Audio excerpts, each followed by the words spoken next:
This program is a presentation of UCTV for educational and non-commercial use only.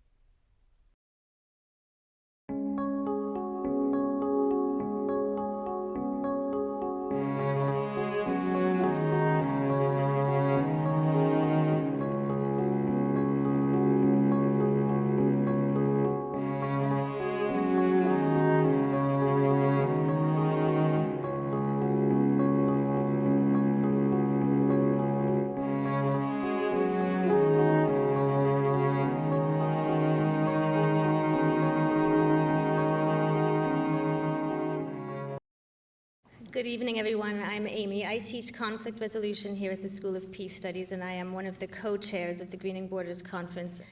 This is a conference that advocates for an environmental conflict resolution approach to environmental conflicts and problems at our border, and that's something that William Ury will speak to in part when he appears on our stage shortly. I require my students to read Ury every semester. Among his books is one called The Third Side, which is a wonderful book about the ability of humans all around the world to live together for 99% of our common history using methods that he calls third side, and these are the methods of dialogue, community problem solving, and conflict resolution. And I think the future of water governance looks an awful lot like the third side. I'll quote from Ury's book. Not a transcendent individual or institution who dominates all, but rather the emergent will of the community.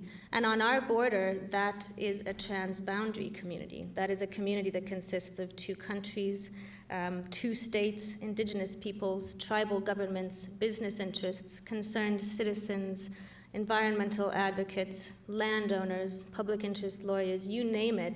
A lot of folks here have a stake in these issues. And the Greening Borders Conference attempts to open a space for open and honest dialogue about those issues that brings in all of those different perspectives. And I think this matters because environmental conflict is caused on the one hand by real conditions, declining resources, increasing populations, and frankly by poor policies that encourage exploitive human practices.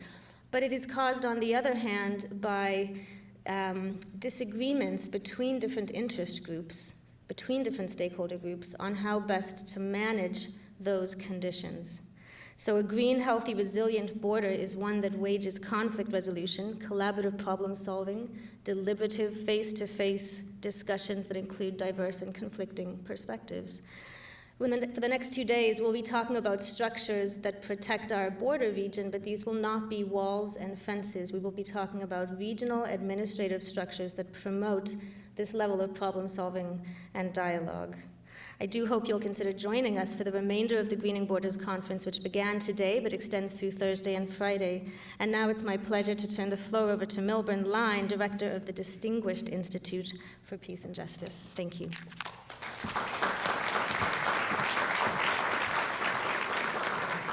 Thank you, Amy, and welcome to all of you to the Joan B. Kroc Institute for Peace and Justice. Now, there are a few tidbits about Dr. Ury that we had to leave out of the program because of space issues, and I will share with you. In addition to founding the Harvard Program on Negotiation and co-authoring numerous books that are used in law, business, and peace studies programs, as well as the general public, Dr. Ury has taught negotiation to tens of thousands of corporate executives, labor leaders, diplomats, and military officers around the world. Ury is co-founder of eParliament, which offers 25,000 members of Congresses and parliaments around the world an internet-based forum in which they can learn from one another about legislative solutions that have worked in each locale and together tackle global problems, including climate change, energy efficiency, and terrorism. Whether working to end the Cold War, to stop civil wars, or prevent outbreaks of violent conflict through negotiation, Dr. Ury is a bridge builder, as was recognized by a Distinguished Service Medal from the Russian Parliament. In fact, the only reason we were able to bring him here tonight was because a congressional delegation, a CODEL, to the Middle East that he was to accompany had to be postponed. And we know that he will be back there in the region soon to continue his work for peace and also his most recent passion, the Abraham Path. Ladies and gentlemen, please help me, join me in welcoming Dr. William Ury.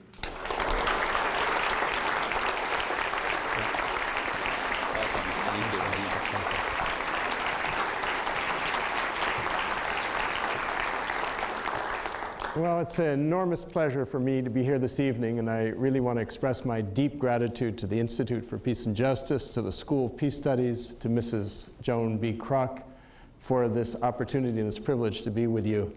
And I'd like to really also acknowledge the delegates to the Greening Borders Conference, because I think there's a lot of hope in that, in actually bringing about some environmental conflict resolution. I'd also like to acknowledge and thank the presence of our guests from Mexico, buenas noches, and also the representatives of the tribal leaders who are here, who I understand helped begin the conference earlier today with some bird singing to remind us of what actually this conference is all about. You know, 30 years ago, or actually closer to 33, when I started my studies of international conflict and my involvement in international conflicts, there were no schools for peace studies. There was no Institute for Peace and Justice. There was certainly no conference on environmental conflict resolution. There were no courses really on negotiation or mediation. And so it's a distinct pleasure to kind of recognize the progress that's being made in the field. Over the last 30 years, I've had the pleasure of watching, the privilege of watching and witnessing a revolution taking place in the world today, a quiet revolution, a revolution that accompanies the knowledge revolution, but it's quieter. It's a revolution in the way in which individuals such as ourselves, our organizations, our communities, our societies at large, in the way in which we make decisions. Because a generation ago, the principal form of making decisions was very much top-down. The people on top of the organizational pyramids gave the orders. The people on the bottom of the organizational pyramids followed the orders. Increasingly over the last 30 years, in great part due to the information revolution, the knowledge revolution, the basic structure of organizations has begun to flatten into networks more resembling networks that you might call networks of negotiation, from pyramids of power to networks of negotiation. I mean, if you think, for example, about your own lives for a moment, I just invite you for a moment to think about your own lives and think about, if I were to define negotiation very simply and very broadly as the act of back and forth communication. You're trying to reach some kind of agreement. You have some interests which are shared. You have other, like for example, an ongoing relationship with a business partner or with a family member, and some issues in tension, like you might want more money for your products and services, they might want to pay you less. Some issue. If you think about it in that sense, who do you find, if I may just ask you a couple of questions about your own experience, who do you find yourself negotiating with in the course of your day? Who do you find yourself negotiating with in the course of an average day? Your wife, your spouse. Okay, we'll start right there. Who else? Yourself. You negotiate with yourself, of course, right there. Who else do you negotiate with? Your children. Okay, those are some of the tough negotiations. Who else do you negotiate with? Your employees, your boss. I'm sorry, professors, exactly, professors, colleagues. Okay, so if you think about that for a moment, just reflect for a moment and think, in the course of your day, if you had to make a ballpark estimate, a guess, of how much of your time you spend engaged in the act, informally, of back and forth communication, trying to reach agreement on some issue, however small, what percentage of your time would you estimate it to be? What would you say? Anybody? 80%? Okay. How many would say it's at least a quarter of my time, if you think about it? How many would say it's over 50% of my time? Okay, quite a few. How many would say it's over 75%, you know, that 80? Okay, so quite a few still. So regardless of how much time it is, it's a huge chunk of our time. We don't always think of it as negotiation, but in the broader sense, that's what we're doing from the moment we get up in the morning to the moment we go to bed at night. Now think for a moment about the last 10 years of your, 10 years for a moment, 10 years ago, if you imagine, do you think that as you've progressed in either your educational career or your work career, do you find that the amount of negotiation that you've done has pretty much stayed the same? Has it gone down over time, or has it gone up? What would you say? Up. Huh? How many would say up, just out of curiosity? Okay, the vast majority. That's what I'm talking about. That is the negotiation revolution. And I've seen it taking place in this country, in Mexico, all through Latin America, all through the world where I've traveled, Asia, Europe, Africa. It's a global revolution in the way in which decisions are made. So we're pioneers. This is the first generation in which we've had to deal. It's not that negotiation's gone on forever, but the amount of negotiation, the complexity of negotiation has increased. And so that's what we're faced with at this point. And as that shift has taken place, it doesn't mean that conflict has gone down. If anything, what's happened is a lot of suppressed conflicts come to the surface. And so we're living in an era where I would say conflict is a growth industry. And conflict itself is not a bad thing. It's natural, it's human. So the choice we have is not really whether to eliminate conflict. The choice is whether we choose to handle our differences in destructive ways, through family feuds, through lawsuits, through ruinous strikes, or through violence and war, or whether we choose to deal with our differences constructively through listening, through dialogue, through negotiation, through collaborative problem solving, through nonviolent action. That's the choice, is whether we can transform those conflicts. And for me, having spent the last 30 years in this field, and I'm a little bit of a sucker for lost causes, so I go to I've been to Chechnya and Yugoslavia and Sudan and Ethiopia, South Africa, I mean, Indonesia, just visiting the places of deep conflict. What I've found is that actually the secret of peace is actually very simple. The secret of peace is not very complex. The secret of peace is actually our oldest human heritage. The secret of peace, as the indigenous societies know, and I've spent time with a number of indigenous societies, every society in the world has its own form of it. And it's something that I call the third side.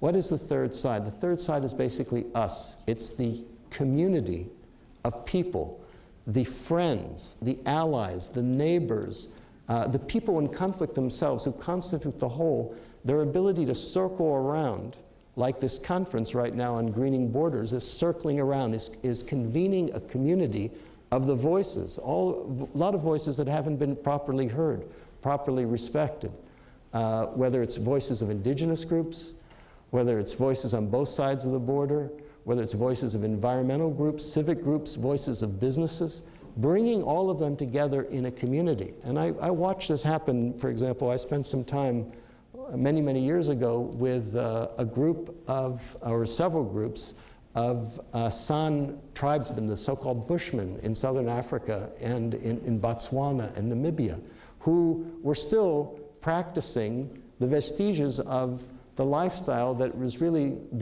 our human lifestyle for 99% of our time on Earth, of existing in roving bands, hunting and gathering in nature there. And what I noticed about them is they have a very simple society in some sense, but they have a complex and quite sophisticated system for managing conflicts. And they have a real dilemma, which is they actually certainly all the men have weapons that are used for hunting, where because their arrows are not very strong, they use the poison from a beetle dung that turns out to be extremely poisonous to human beings. And so, a human being will die in 2 days. So they have the challenge of, how do we deal with our differences when emotions go up? How do we deal with it? And what they do is, I watch them as they assemble in a circle. All the men, the women particularly, the children even, and they'll sit and they'll talk out their issues. They constitute a third side. They'll talk it out, they'll listen out, maybe take 2 or 3 days. They ask the heavens for help in any way that they can, and they don't rest until the conflict is not only resolved, but there's some process of forgiveness, of reconciliation, where the relationship is restored. And if emotions are still too high, they have a cooling off period. Why don't you go and visit some relatives for a while, come back in a few months? They have a whole system to do it.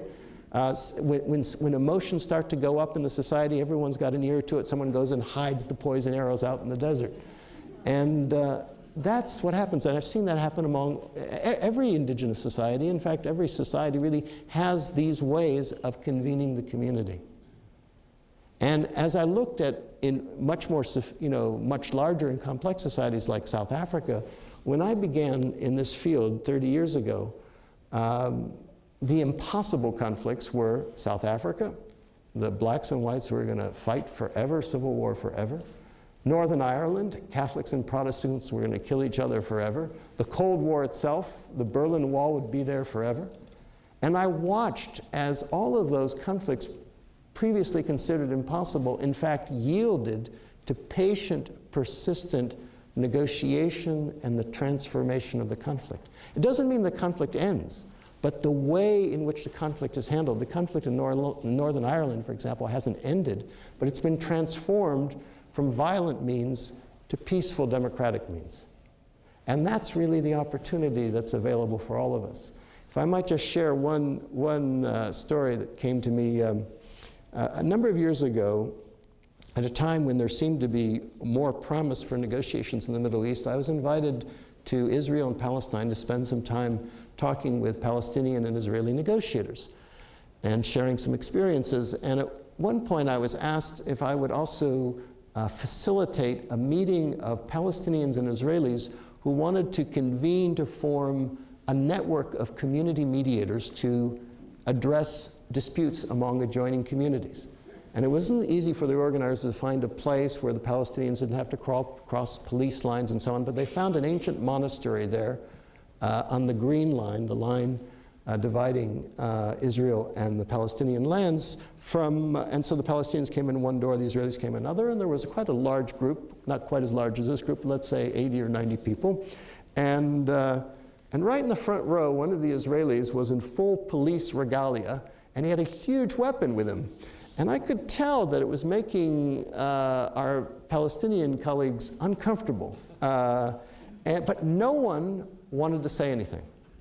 And that's also a typical pattern for a lot of us, is we avoid conflict. And they didn't want to say anything because they didn't want to raise a tense issue that might destroy the possibility, this is a first meeting, destroy the possibility of this network going somewhere. So early on, they asked me to say something and maybe a little bit about what it would take to make a network and so on. So I said, well, if you're creating a network, maybe one of the first things, I thought, okay, I'm the outsider, maybe I can say something here. So I thought, well, if you're forming a network, maybe you want to think about ground rules. Are there, for example, should you allow weapons in the room? And as soon as I said that, of course, everyone started to laugh a little bit, smile, because I'd named the problem. We began to engage. You have to move into the heart of the conflict. And then, of course, the man who was wearing the Israeli police uniform began to protest and say he was really interested in being a community mediator, just his day job was the police. He didn't have time to, by regulations, he would have to go home and drop off his weapon. He didn't have time, otherwise he would have missed the meeting and so on. He was explaining it. And then we had a little bit of brainstorming session about, okay, what to do about ground rules about weapons. And I remember one of the participants suggested in the brainstorming mode, he said, what if we allow everyone to bring their weapons into the room? Then I knew we had some work to do. So the role of the third side is to kind of hold the whole for a moment. And so that's, to me, the key. That's been the key to success in South Africa, where you saw what I witnessed in South Africa was the religious communities, the business communities, the university communities, the women's communities, they all got activated in reaching out to try to create a community will to transform this conflict. Mandela was a third-sider. You can be on one side and still take the side of peaceful conflict transformation. And they were, in turn, the third side within the society was supported by a third side outside, which was people around the world, including university students here in the United States and so on. And that created a kind of crucible within which a very difficult conflict could be transformed. Not ended, but transformed. The basic form could shift. Same thing happened in Northern Ireland. The same thing happened, I grew up in Switzerland, spent many years growing up in Switzerland, and I watched the early beginnings of the European community. The European, you know, if you had been in 1945 in the ruins of Berlin or the ruins of London, and you had said, 60 years from now, this is going to be the most peaceful, prosperous part of the planet, people would have thought you were certifiably insane. But what happened was they created a larger context, an architecture of peace based on shared prosperity and a shared sense of identity, Europe, within which the ancient feud between Germany and France, a lot of ancient feuds within Europe, could be peacefully transformed. And that, to me, is the challenge that we face in the world today, is how do we create that third side?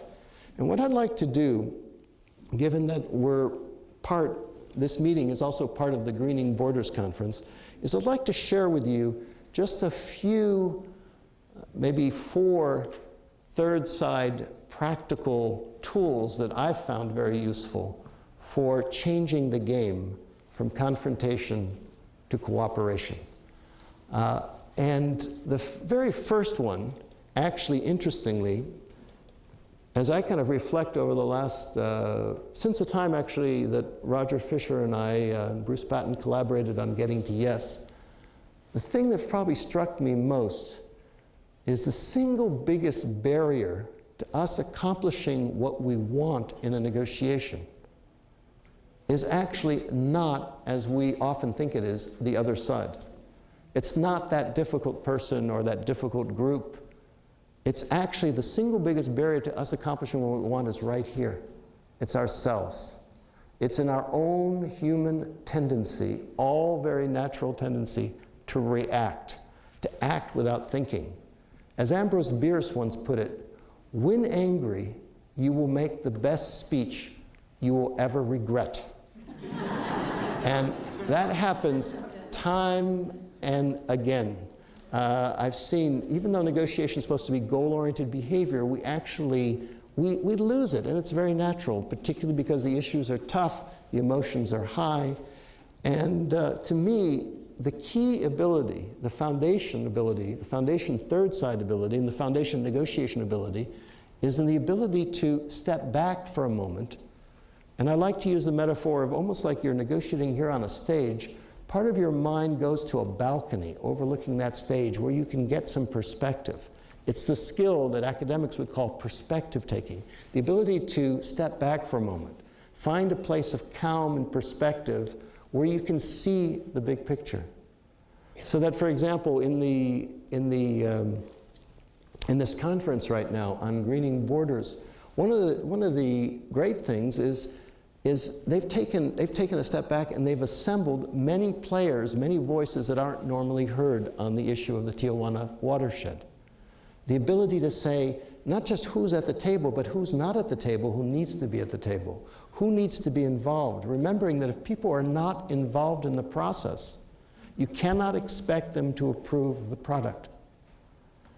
And there's also just sheer emotion. I remember once, if I may just share my own personal story.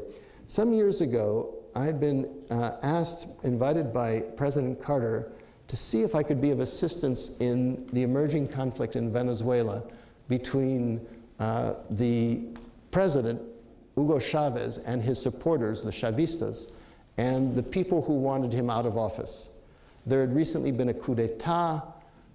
There were literally 1 million people on the streets who supported him, 1 million people on the streets who opposed him.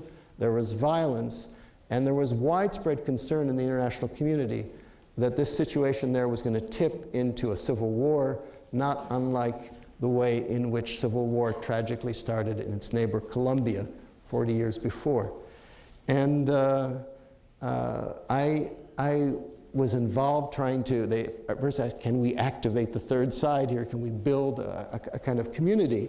And I was going down there, and at one point after the second or third trip, I was invited to meet with the president, with Hugo Chavez, and I could tell it's a long story, but let me just cut to the quick here. The second or third time that I went to see the president, I was down there, we were involved in this process, shuttling back and forth. He would not sit down and meet with his opposition. They didn't want to sit down with him either because they there was no way. The emotions were so high. He considered them traitors. They considered him a communist, and there was no talking. At one point, I remember I went down, and I had a meeting with him at his presidential palace at 9 p.m. And so I was there at 9 p.m., 9:30 p.m., 10 p.m., 10:30, 11, 11:30, midnight finally. I was ushered in to see the president, expecting to find him, of course, alone at this late hour of night, but I found his entire cabinet arrayed behind him.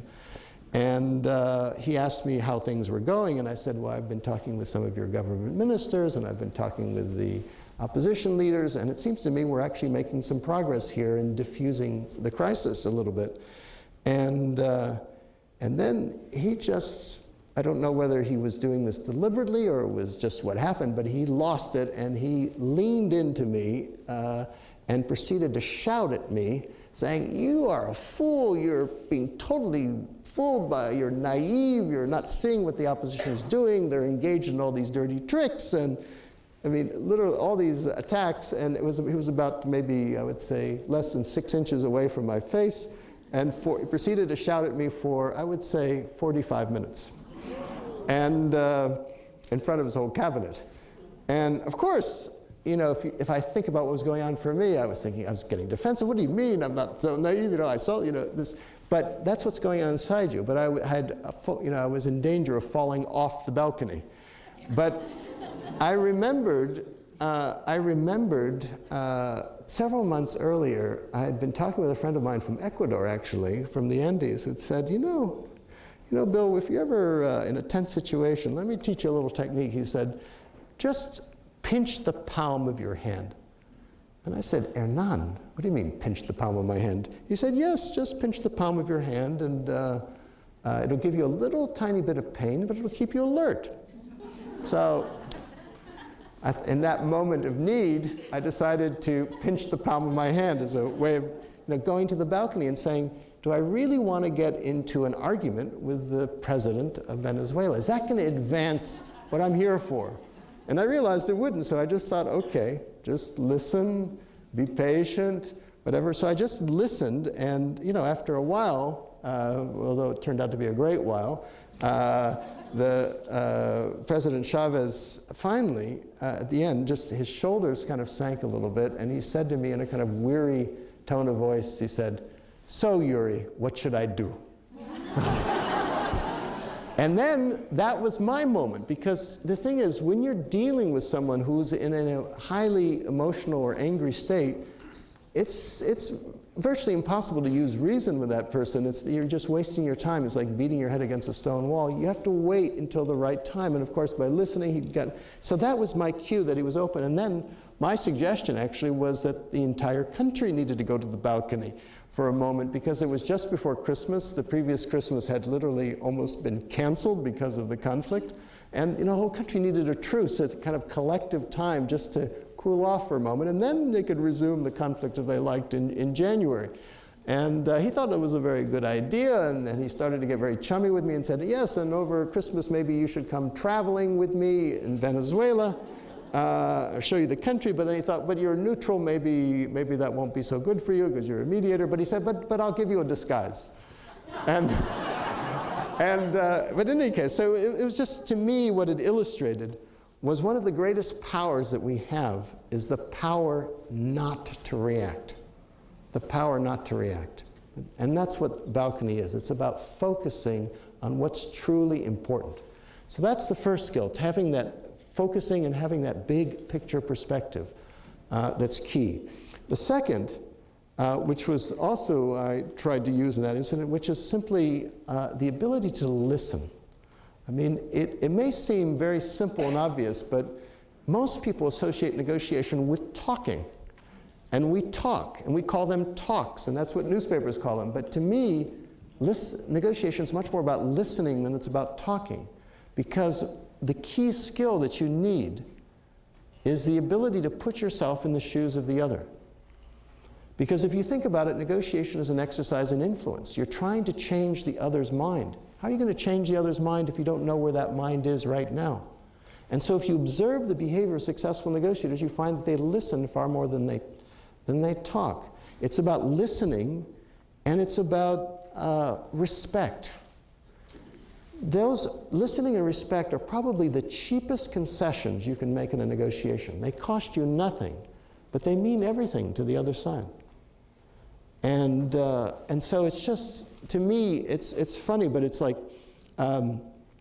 in Venezuela, my own personal observation that what was really dangerous there, what was at risk of tipping the country into a flashpoint of violence, wasn't just the enormity of the dispute over political power or economic resources, but was the amount of disrespect that was being shown, the personal attacks. Remember just President Chavez being livid to me that he was being called on the TV shows that were, TV stations that were owned by his political opponents, he was being called a mono, a monkey, and he heard that as a kind of racist insult. And then the head of the opposition, when I met with him, was just furious because all his life, he was a devout Catholic, he would go and pray every morning in the central cathedral there in the Central Plaza in Venezuela. And now, because President Chavez had gone on national TV and had denounced him as one of the four horsemen of the apocalypse and an enemy of the people, you know, these kinds of personal attacks. There was a poster of his face and the thing. He couldn't walk down the street anymore without getting abused. And one government minister told me that he had had to move his children 3 times in the schools because he said, it's one thing they attack me, but they're attacking my children. He was just furious. And it's that kind of fury that really, that kind of humiliation that really can trigger an escalation into violence. So to me, key thing is respect. You know, I've trained police hostage negotiators, you know, who really deal professionally in cities like San Diego or New York. And it's interesting, number one lesson of dealing in a hostage situation is what? Be polite. Because if you want to try and reach someone in an agitated state of mind, if you're not polite, respect, sometimes we think of respect as something that someone has to earn. And maybe there is a kind of respect, but I'm talking about respect that is a human birthright. And so to me, setting that environment of respect is critical to moving forward. And a lot of that is a third side quality of creating that circle. So a third tool is one of the greatest powers that we have is the ability to reframe. If we want to change the game, in other words, change the game from confrontation and cooperation, we need to learn how to change the frame, the way in which we see it. We have that power. It's almost like in any negotiation, any conflict, there's a spotlight.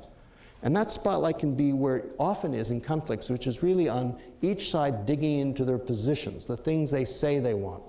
We are refusing to budge. We're refusing to budge. How do you move the spotlight over here to a problem-solving conversation where the basic focus isn't so much on positions, but on the interests, the needs, the desires, the concerns that lie behind those positions, what's really going on, the heart of the issue? How do you move it from positions to a search for creative solutions that benefit all sides? And it's not easy to do, but the key way of doing that, again, we think of negotiation as talking. The negotiation is more about listening, but when you do talk, it's about asking questions. Asking problem-solving questions that move the spotlight from positions to interests. If I might share a personal experience from an international negotiation, some years ago, I was involved as a third party in a negotiation taking place between a secessionist guerrilla movement in Aceh, the leaders of the political and military movement, called the GAM, the Free Aceh movement. Aceh is the northern part of Sumatra, and there had been a war going on there for 25 years, or back with the Dutch, perhaps for 125 years, thousands of people killed. It's the place, for some of you who may remember, it's the place where the tsunami really had its greatest tragic impact a number of years ago, and the Indonesian government on the other side. And I remember we first had a day alone with the leaders of the guerrilla movement, and so I was asking them, I said, I understand your position, right? The thing that you're fighting for, which is independence.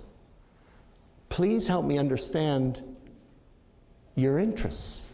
What are your interests? Why do you want the independence? And I remember we were sitting around the table there in Geneva, and And there was this silence for a while, and they were struggling with that question.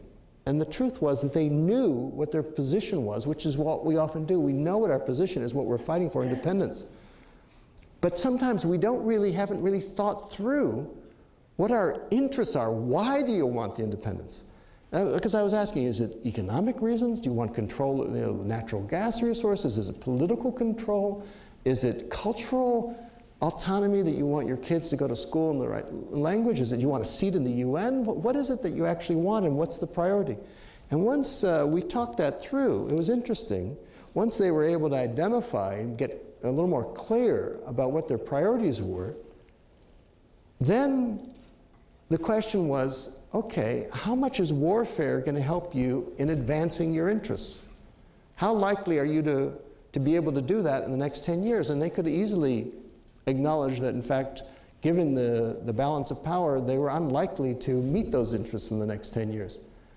And so that led to the possibility of, okay, what about if you formed yourselves as a political party, as a political movement? Could you then, gain economic, political, self-rule, cultural? I mean, what might be possible there? And they began to explore that. And it took, because it's not so easy in those kinds of movements, it took a year, 2 years of debate, intense debate within the movement about, because they didn't have a political party, and they didn't think it was possible. But that combined, I was very pleased to see, and again, I'm not taking, I asked that question a moment, but there are a lot of other people involved. I'm not taking any, mind you, I'm not taking any credit for this, but in the end, I was, especially after the tsunami hit, and they kind of, it was like a reality test, they actually were able to reach an agreement, and it was interesting, the first governor and vice governor of the province, of the autonomous province, were actually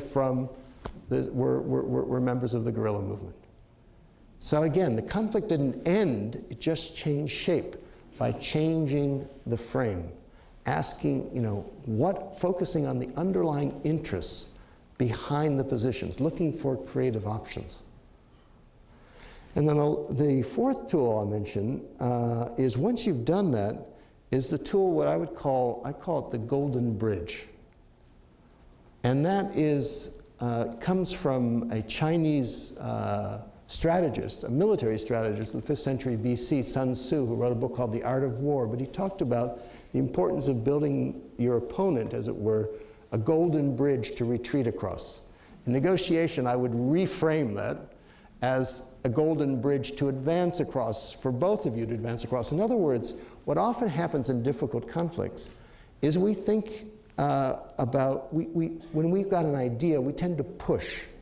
We tend to push the other side. We tend to try and just put pressure. And of course, the more pressure you put on someone, what do they instinctively do? They resist. So unless you're much more powerful than them, you're in a standoff. What you find successful negotiators do is they attract. Instead of making it harder for the other side, they try to make it easier for the other side to make the decision that they would like them to make.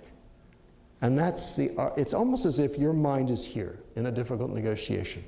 The other side's mind might be over here. And you're here, and you're saying to them, come on over to my position. Come on over to my position. Come over to where I am. But if you, for a moment, put yourself in their shoes, it's not so easy for them to go where you'd like them to go. Because it's almost like there's a canyon, like a Grand Canyon, a chasm of dissatisfaction, anxiety. Am I going to look like a sellout? Am I going to look weak? What am I going to say to, my people and so on? It's not easy for them to move where you'd like them to move. And so it's incumbent upon us, it's not so easy, to leave for a moment where we are and begin the conversation over here where they are, and build them a golden bridge over that chasm. Make it as easy as possible for them to move in the direction you'd like them to move. I'll give you just a very simple example, and then I'd like to, let me just check. Yes, good. A simple example it comes from Southern California, from Steven Spielberg, the film producer, who recounts that when he was about 13, there was a bully who was 15 in his class who beat him up, made his life pure hell for an entire year. I mean, he would run home from school, dive under his bed, call out safe to himself. Till one day he asked himself, how do I get this bully off my back? And so he went up to the bully one day and he said, you know, because even then he was making kind of home movies, he said, you know, I'm making a home movie about fighting the Nazis, and I was wondering if you would like to play the war hero. The bully laughed in his face, but a couple days later he came back and said, okay. So young Spielberg took him up, dressed him up in fatigues and backpack, the whole works, made him the war hero in his movie. And after that, he reports, that bully who'd beat him up for an entire year became his best friend. His best friend in high school was this bully. So the question is, what's the logic, what's the psychological logic by which a bully gets transformed into a best friend? Why does a bully bully? Well, and bullies aren't only found in the schoolyard, they're found in the larger world, unfortunately. Why does a bully bully? What's a bully looking for? Attention? What's that? Control, right? Attention, control, power, so respect. And so what does Spielberg do? He says, what do I have at my resources to basically meet what turn out to be basic human needs? You know, bullying, interestingly, it doesn't come from a feeling of security, it comes from a feeling of insecurity. And so he figures, okay, how can I meet those needs? And in doing so, he transforms the bully into his best friend. Now let me just, when you're bridging, when you're trying to build that bridge, particularly for the delegates of the conference, you know, you're faced with like an environmental conflict, like here, the Tijuana watershed. You're faced with dozens of parties, very complex issues. And so I want to just suggest one bridging methodology that I think might be of use or might be of consideration. And to talk about that, when I was a graduate student still at Harvard, I was involved with a number of professors, including my mentor, Roger Fisher, and it was the time of the 1978 Camp David Peace Summit, and we sent in a memo suggesting a certain method that had been used prior that we'd studied in the law of the sea negotiations, and it's called the single negotiating text method. And I'll tell you this in this context because it ended up being used at Camp David. And so at Camp David, if you recall, you know, it was, you know, the Egyptians and the Israelis, it was Prime Minister Begin of Israel and President Sadat of Egypt, and our president was President Jimmy Carter at the time. And they came with their positions, you know, and President Sadat wanted for example, the entire Sinai Peninsula back, which the Israelis had occupied in the '67 war. And Prime Minister Begin was insisting on keeping about a third or a quarter of the Sinai Peninsula. Those were the initial positions. Now in a normal negotiation, what do? You're gonna go back and forth, and that's what they started to do. But you know, where do you draw the line in the sand between those two positions? After a couple days of not working, they decided to explore using this single negotiating text process instead. And it's a very simple process, and essentially it means instead of starting from the two positions, the Americans went back to the Israelis and the Egyptians and said, don't change your positions. We're not asking you to change your positions. Just tell us a little bit about what are your interests, what are you really concerned about, what do you really need? Why is it you want the entire Sinai back, you know, for example, to the Egyptians? Well, sovereignty. The land's been ours since the time of the pharaohs. To the Israelis, well, why do you want to keep part of the Sinai? Well, security. You know, Egyptian tanks have rolled across this and attacked us and so on. So then the question becomes not how do we draw a compromise that might be clearly unsatisfactory between the two positions, but rather how do we meet those two interests? How do we reconcile those two interests of sovereignty and security? And so there was an idea floating out there, a wild idea of, well, why not give the entire Sinai back to Egypt, which was, you know, entire sovereignty to Egypt, but at the same time turn the Sinai into a demilitarized zone so the Egyptian flag could fly everywhere, but the Egyptian tanks could go nowhere. And so the Americans put that in a proposal, and then they come back with a proposal to the Egyptians, the Israelis, but they say, look, this is not a proposal. We're not asking you to accept it. All we're asking you to do is criticize it. Tell us where it doesn't meet your interests. Well, no one likes to make a tough decision, but everyone loves to criticize. So the Israelis criticized, Egyptians criticized, then the Americans went back and tried to see, could we improve the idea and make it better for one side without making it worse for the other? Then they took it back, said, this is not a proposal, just more criticism, got more criticism. They went through, I think it was about 22 or 23 drafts in the course of 10 days. And at the end of that, they came to a point where there was no way they could improve it for one side or without making it worse for the other. And only at that point did President Carter take it to Prime Minister Begin and President Sadat and say, look, this is the best we can do. Do you want it or not? And in that case, Sadat and Begin were faced with a very different decision than they were under the normal negotiating process of positions, which is instead of, each time you hold on to your position and no one wants to be weak and give in and make that first concession, instead of having to, make politically painful concessions all the way through, they only had to make one decision at the end. Not when you don't know, if it's a slippery slope, you don't know where it's going to end up, but only at the end when you could see exactly what you're going to get in return. And Sadat could see he was going to get the entire Sinai back. Begin could see that he was going to get this peace with Egypt. And under those conditions then, they chose to say yes. So my question for example, the Greening Borders Conference is, the wonderful thing about using a single text, because if you have an environmental group and a national group and a federal authority and everyone's got their own positions, if you've got a dozen positions, it's really difficult to move. But if the virtue of having a single text that is non-official, that is simply an idea that continually gets circulated among multiple parties, where everyone can mark it up, everyone can tell you what's wrong with it, and you have drafters who are continually improving that text over time, it allows much wider participation, and no one has to agree to anything until they can actually see at the end whether their interests are truly being met in the document. And that's a way of building a golden bridge, of involving. And there are many other techniques that could be suggested, but I just wanted to suggest that one.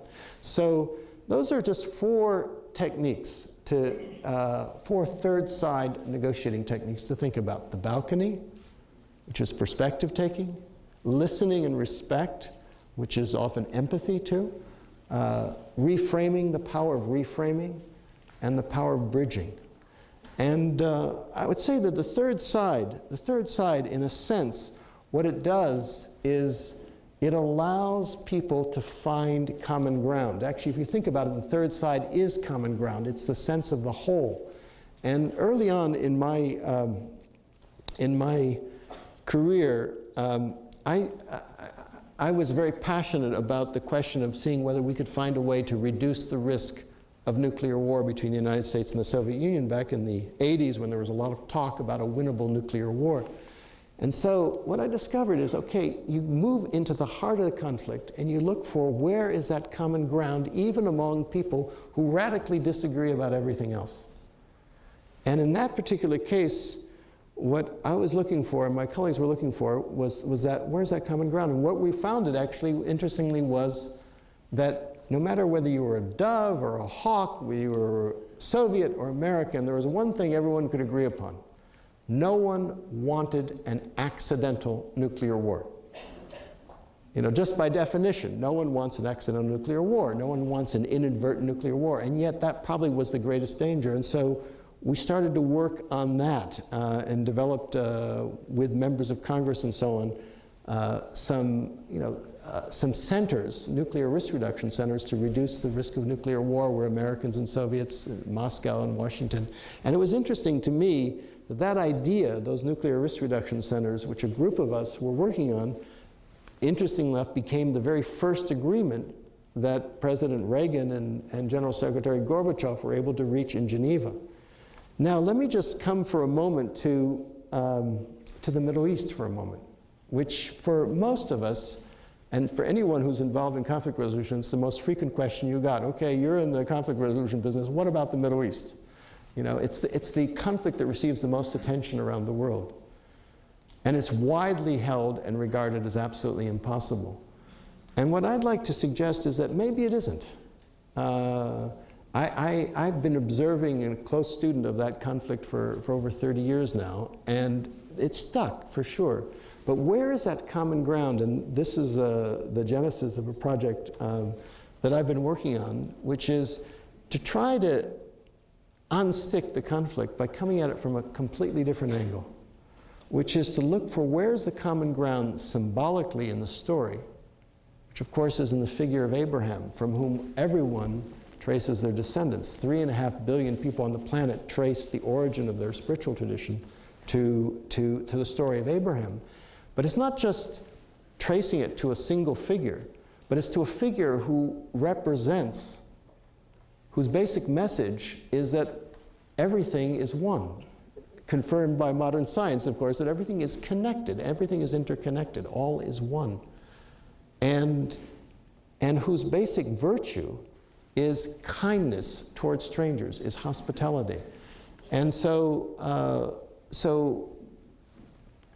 what my colleagues and I have been working on is trying to go to the heart of the conflict, the heart of the story, and then to bring that into the heart of the Middle East by organizing or reawakening, I would say, dusting off the footsteps of Abraham and reawakening the ancient trail, the ancient path that Abraham and his family, Sarah and Hagar and his family, took 4,000 years ago, or is believed to have taken, from one of his traditional birthplaces in northern Mesopotamia in southern Turkey, in the city of Urfa and Haran, where he hears the call, all the way down through Syria, Jordan, Israel, also, and ending in the Palestinian city of Hebron, or Al-Khalil, which is named after Abraham, where he's buried. A lot of people thought this was absolutely a crazy idea. No way, no one is ever going to travel there. And so we studied the idea a lot. We studied the potential of the idea at Harvard, and I made a number of trips there, consulting, and people said it was absolutely, a lot of people say it's absolutely impossible, so we did a demonstration trip, a demonstration journey, where we took 25 people from 10 different countries of all faiths, a priest, a sheikh, a rabbi, and actually retraced the footsteps of Abraham. And there was enough interest in the region, even with all the conflict, in this kind of tourism, that host committees have started to assemble. And I'm pleased to say that this year, actually, it's no longer just a vision or a crazy idea, it's an incipient reality. We now have hundreds of people beginning to walk every month parts of the path, the first segments of the path that are now open in the West Bank, where one would never have imagined it possible, in Jordan, in Turkey, and even in Syria and so on. There's actually one gentleman here in the audience who was telling me that he traveled down the path with a group last year, and that it was the most extraordinary trip of his life. And that's what we generally find. It's amazing. And if I might just mention, since our conference is a US-Mexican conference, you know, it's quite amazing that, to me, the majority of travelers on the path in this very fledgling form, despite the widespread fear, are women who are natural third-siders. And one woman in particular was a young Mexican woman who this summer, she was a university researcher in Britain, who had heard about the path, and she insisted she wanted to travel, and she wanted to travel alone. And we said, no, no, no, you should wait, we're not ready, whatever. She absolutely, she had the vision, she had the call, and she set off, and she traveled alone in Syria for a month, being passed from one village to another.